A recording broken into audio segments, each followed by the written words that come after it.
Okay, so in San Francisco and lots of places now, which is great, there's a crystal meth epidemic. And I've watched a lot of my friends, start smoking meth in San Francisco, and it eats your brain. You become a zombie ghoul, creepy, toothless person that picks at their skin to get at the bugs, because there's bugs under your skin, and you got to pick them out.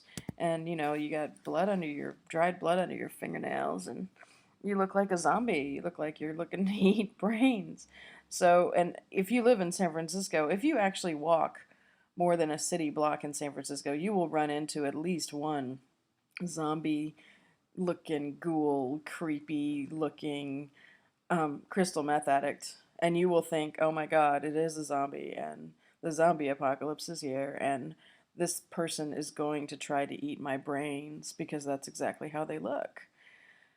Um, so, my question is, having seen just one, you don't even need to see that many, but having only seen just one crystal meth addict, my question is, why would you try crystal meth?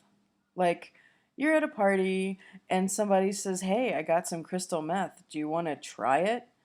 And, like, I would think, oh, no, because I might become a crystal meth addict on the street in San Francisco or Iowa or Detroit or wherever, because it's everywhere now, thank God, because people actually will try it. People will be like, yeah, yeah, because, the best case scenario is it doesn't actually, for some reason, work for your system.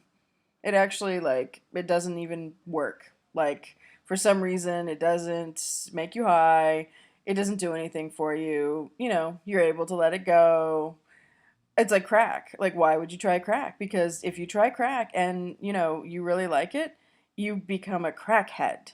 So it's the same sort of thing, except meth is even worse. I mean, meth is actually, I'd rather be a crackhead because, or a heroin addict. Heroin addicts, I tell you what, at least heroin addicts like write books. William Burroughs was a heroin addict. He wrote books. Like, Jim Carroll, he was a heroin addict. He wrote books. Like, at least heroin addicts will still like do something fucking productive with their time.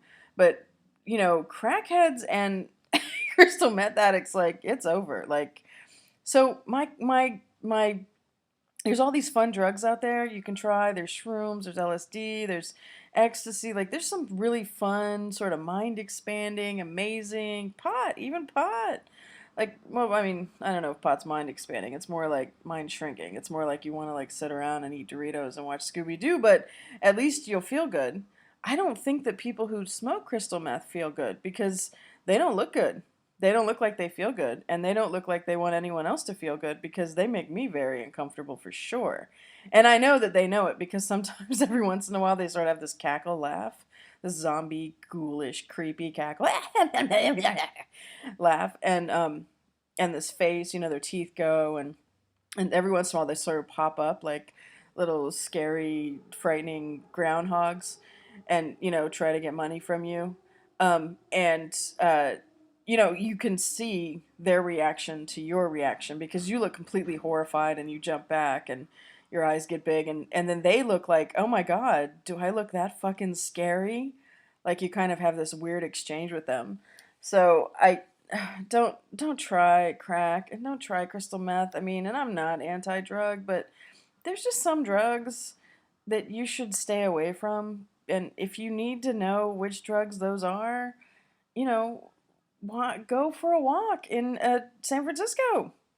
Go more than 2 blocks, and you'll see them. You'll see them in the Castro. You'll see them in Pacific Heights. I mean, Pacific Heights. I'm like, you'll see them. You'll see them. They'll be there. They'll be out there greeting people, telling people to try crystal meth because they're having a wonderful time, and don't you want to as well?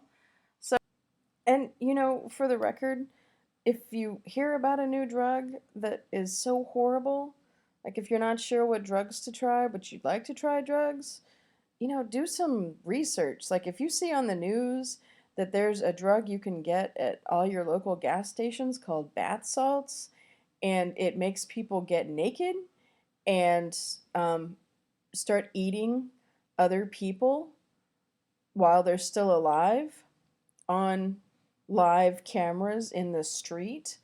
I mean, I don't know. I don't understand how this was like an advertisement for doing this drug, because seeing videos of that behavior doesn't make me want to run out and try bath salts, because I don't want to act that way under any circumstances. I don't ever want to feel like I need to get naked in public and start eating people's faces while they're still alive or dead, but still, my God. So, if you're not sure what drugs to try, just, go do some research and check it out. Like, um, don't try crack or crystal meth, because you can see where it's going to go. And don't try things like bath salts, or, the new drug homicide that kills you as soon as you try it. Or, I mean, use some common sense. Or maybe don't. Maybe this is just, maybe this is just a Darwin thing. Maybe that's what's going on. You're young, and you say this thing, which is funny because then you get older and you figure out what you're actually saying, which is true for almost anything. When you're young, you pay lots of money and really seek out trying to feel like you're 40. Like, you bust your ass, you spend all your money trying to feel the way that if you just wait 20 years, you're going to wake up that way.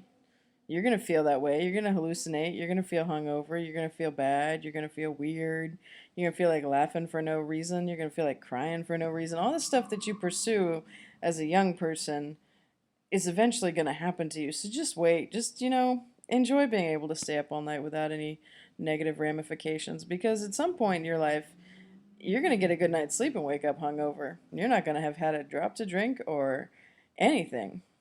But when you're young, and I've seen this happen over and over again, you say things like, I want to grow old with you, which, I don't know, like, what we're thinking when we say that. Like, because getting older is hard and gross and weird and freaky and painful and uncomfortable, and there's no cool romantic thing about it. I mean, it just basically means, like, I want to grow old with you just translates to, like, you know, I want to pluck weird hairs out of your chin and that grew overnight, and watch you, lose your hearing and eyesight and become as mentally ill as you can be.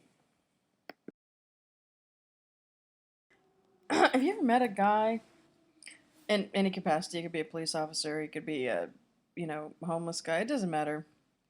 But there's like something so creepy about him that you wish you could call a number and get like a basement check. Like, you meet him and he's so creepy, you're like, has anyone checked your basement? Because I think there might be human remains in it. Because you're creepy as fuck, man. So I think instead of having like 911 and 311, where like you can call and have the 911 is for emergencies if you live in certain neighborhoods. If you live in my neighborhood, they just laugh at you as soon as you tell them the address. They're like, "Yeah, we're not gonna come there. Screw you." Um, that I've lived in neighborhoods where when you call 911, they're polite to you and they come, but they don't do that here. So if you dial 911 in a certain neighborhood, they will come and they will help you. And then in San Francisco, we have something called 311, which is for like when people dump a bunch of hypodermic needles or dirty clothes or old tampons or furniture in front of your house and you don't want it there, you can call 311 and be like, "Hey, there's a big mess in front of my house. It's blocking the doorway. Can you come pick it up since it's on your property and it's blocking mine?" Um, but I think there should be another number, you know, for 411 is information, or it used to be. Now I think we have Google, but there should be like a 111 number for like, "Hey, I met this guy today, and it's a basement check. Could you just go check his basement? Just maybe send in some cadaver dogs and see if they've come up with anything, because there's something about some guys."